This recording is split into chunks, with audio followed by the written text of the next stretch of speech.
बड़ा पैसा लगा के, और आई थिंक ऐसे लोगों को आगे आना चाहिए, ऐसी चीजें बनानी चाहिए ताकि ये लोग आगे आएंगे तो हमारा सिनेमा बड़ा होगा, फिल्में बनेंगी, लोग देखेंगे। बहुत छोटी सी हमारी एक फिल्म की मार्केट है जहाँ बहुत अच्छे लोगों की जरूरत भी है। तो शुरू में जैसे पोस्टर्स पे मुझे ऐतराज था कि वो बेहतर हो सकते थे, वो इतने मैच्योर नहीं थे। हाँ, ट्रेलर तो फिर बेहतर था। तो हमने बैठ के बात की बड़े अच्छे तरीके से। उसके बाद मैंने कहा मैं I am gonna own this film. Of course मेरी फिल्म है, मैं इसको ऐसा नहीं हो सकता कि मैं इसको ऐसे छोड़ दूंगी, पर मैं रिस्पॉन्सिबल हूँ। मैं ऐसा नहीं है कि अगर एक चीज अच्छी नहीं है मैं उसको प्रमोट करूँ, मैं उसको कभी भी प्रमोट नहीं करूंगी अगर वो मेरे दिल को नहीं लग रही, मुझे कनेक्ट नहीं करी, तो ऑडियंस को कैसे कनेक्ट करेगी? Am I right or wrong? Absolutely. No, absolutely. That's where the genuine artist comes in. Yes. तो मुझे इस चीज की परवाह नहीं होती कि अगले प्रोजेक्ट में मुझे कोई लेगा कि नहीं लेगा, मेरा रिस्क बंद हो जाएगा, क्योंकि देने वाली जात उसकी है। मुझे किसी का डर नहीं है, और जो रात मेरी खबर में लिखी है ना, वो बाहर नहीं है। तो जब आपका ईमान इतना पक्का होता है ना, I believe in my self, I believe in God, तो ये सोच के बस मैं काम करती जा रही हूँ। और मतलब और बहुत अच्छा काम कर रही हैं। तो कुछ तो है अंदर गेज, पर्सनल गेज जो है रेडार कुछ सही है, जो सही चल रहा है। लेकिन अल्हम्दुलिल्लाह अब मैं अपना आप बहुत पॉजिटिव और अच्छा फील करती हूँ, और वो मेरे एक बड़ा अच्छा चेंज आया। और उसकी बहुत बड़ी वजह ये बच्ची जो बैठी हुई है मिसाल चीमा, इसकी वजह से भी है कि ये बहुत छोटी है मुझसे, लेकिन इससे मुझे बहुत सिखाया है बड़े अच्छे तरीके से चीज़ों को, जिनसे मैं मेरी अवेयरनेस नहीं थी। एक्सीलेंट। कहते हैं कि प्यार इश्क होता है जो बदलता है इंसान को और पॉजिटिविटी लाता है। लेकिन मुझे लगता है कभी कहते हैं ना कि एक कामयाब मर्द के पीछे एक औरत का हाथ, तो मुझे लगता है कामयाब औरत के पीछे भी एक औरत का हाथ हो सकता है। एब्सोल्युटली, बड़ी अच्छी बात की आपने। ड्रामे भी आपके आ रहे हैं, और फ्रॉड इज लाइक राइट, हमारी लाइफ एक ड्रामा है जानू। Life is drama. So back on television, और पीछे हमने आपको देखा चीफ में, उससे पहले बागी में। बागी तो एक अवार्ड विनिंग कैरेक्टर था, और वो भी एक ऐसा कैरेक्टर था जो कि कोई और कर ना पाता मेरे ख्याल है। कंदील बलोच का character, it was very brave, it was a very brave role, it was an extremely brave character. और कभी आपको डर लगता है अपने लिए? किस सेंस में? इन द सेंस कि एक के बाद दूसरा एक ऐसा कैरेक्टर करना जो कि एडहेयर नहीं करता एक ट्रेडिशनल रोल से जो औरतों के लिए बनाया गया है पाकिस्तानी टेलीविजन पे, जो कहते हैं कि जी औरत को दिखाओ ऑप्रेस होते हुए, रोते हुए, बिकॉज औरतें होती हैं ऑप्रेस, रोती हैं, उनको मार पड़ती है। तो मेरा सवाल भी यही ना आमना कि चेंज कब आएगा? अगर हम लोग नहीं लाएंगे, हम नहीं बोलेंगे, मीडिया के थ्रू भी नहीं, अगर हम बात करें, घर की औरत भी नहीं बोल पा रही, रूल्स भी पास नहीं हो रहे, कोई ऐसे हमारे गवर्नमेंट भी कुछ ऐसा नहीं औरत के लिए करे। जैसे बाहर आप औरत पे बच्चे पे हाथ नहीं उठा सकते, अगर उठाते हैं तो आप एक फोन कॉल पे आके आपको उठा के ले जाते हैं। यहाँ आप औरत को मार देते हो बच्ची पैदा होने पे, ये ना लाइक इस तरह के इंसिडेंट, और बहुत कुछ हो जाता है।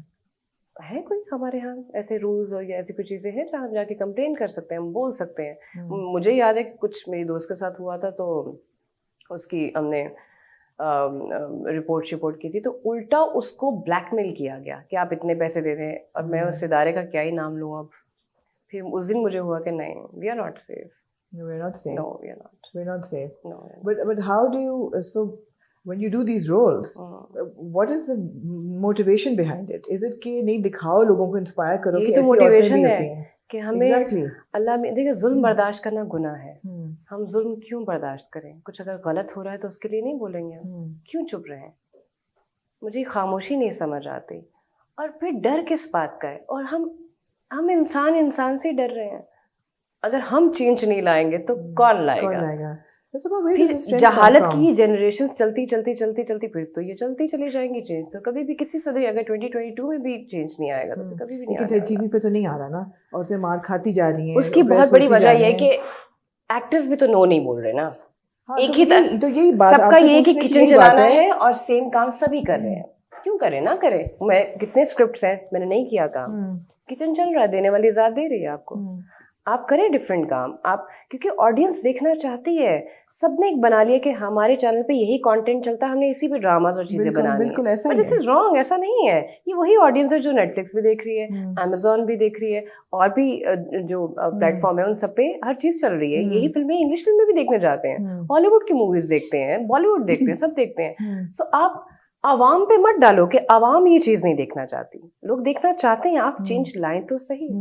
पर नहीं, मंजन चल रहा है सबका और सेम चीजें बन रही हैं और सब खुश है और सब खुश है, सब खुश है, सब खुश है, पैसे बना रहे हैं। हाँ, तो अब मैंने अपनी अंदर से ये निकाल दिया है कि मुझे पैसे नहीं बनाने, मतलब ऑफ कोर्स मुझे भी पैसा चाहिए, मुझे सरवाइव करना लाइफ में, पैसा भी कोई मेरा कोई शुगर डैडी नहीं है जो मुझे दे देगा, मेरी जिंदगी बच जाएगी, मुझे खुद करना है और मैं ही करती हूँ, लेकिन उसको अगर हम बड़े टेस्टफुली करें तो ज्यादा अच्छा है। सो फ्रॉड करने की क्या वजह थी? फ्रॉड अच्छा स्क्रिप्ट है, अच्छा स्क्रिप्ट है, उसको साकिब कर रहा है। अच्छा, साकिब की एक बड़ी मजे की बात मैं आपको बताऊं, कमाल के director, and we talk about Saqib Khan. हाँ, साकिब खान जिन्होंने घबराना नहीं की, और पहली मुलाकात मेरी उनकी घबराना नहीं की नरेशन पे हुई थी, और उसके बाद आपको समझ आ जाती है, जैसे आपका एक मेकअप आर्टिस्ट आप पे हाथ लगाता है ना लाइनर पे, आपको समझ आ जाती है कि इसको काम आता है या नहीं आता। आपका ब्लो ड्राई कोई करता है ना, आपको समझ आ जाती है काम वाले लोगों को कि इसको काम आता है क्या। ऐसे ही इतना अरसा हो गया मुझे काम करते, ऐसे ही जब साकिब मेरे पास आए एज ए डायरेक्टर उसको नरेट करने के लिए, तो साकिब ने जब पहली बार मुझे फिल्म नरेट की तो मुझे समझ थी कि इस इंसान को इसका काम आता है। मैंने कहा बहुत मजा आएगा, और वही हुआ। साकिब के साथ मैं जब ऑन सेट गई, नॉर्मली आप अपना पर्सपेक्टिव, अपना पॉइंट ऑफ व्यू अपने डायरेक्टर के साथ डिस्कस करते हो कि आप किस पेज पे, और एक्टर और डायरेक्टर के सेम पेज पे होना भी बहुत जरूरी होता है। Excuse me. तो साकिब अक्सर यूं करते थे जो मैंने किसी और, मतलब बाकी भी बहुत अच्छे हैं जिनके साथ मैंने इतने साल, सरमद, काशिफ भाई, बदर महमूद और सो मैनी, इतने फारूक रिंद, इतने अच्छे डायरेक्टर्स हैं, लेकिन साकिब में अलग चीज ये है कि वो एक एक चीज एक्टर के, उसका मूड, उसकी डिलीवरी, अपना लाइट्स, अपना बैकग्राउंड, हर चीज, और कंटिन्यूशन उसकी स्क्रिप्ट की, उसको किसी चीज को मिस नहीं करते। अच्छा, फिर क्या होता है कि आपने एक प्रोजेक्ट किया, एक इंसान की आपको समझ आ गई कि अच्छा इसकी रेंज है, इससे ज्यादा वो क्या ही डिलीवर करेगा। फिर उसके बाद मैंने उनके साथ एक और काम किया, एंड इट वाज तुम्हारे हुस्न के नाम। तुम्हारे हुस्न के नाम जब मैंने किया तो I couldn't connect with the character, I said no to the script ना। तो मैंने कहा साकिब ना करे मेरे साथ, मुझे नहीं लगता कि मैं कैरेक्टर कर सकती है। मैंने हमेशा बहुत सब्सटेंशियल और पावरफुल और उस तरह के पावर कैरेक्टर्स किए कि कहते सबा तो ये अच्छा है ना, आप अलग करें।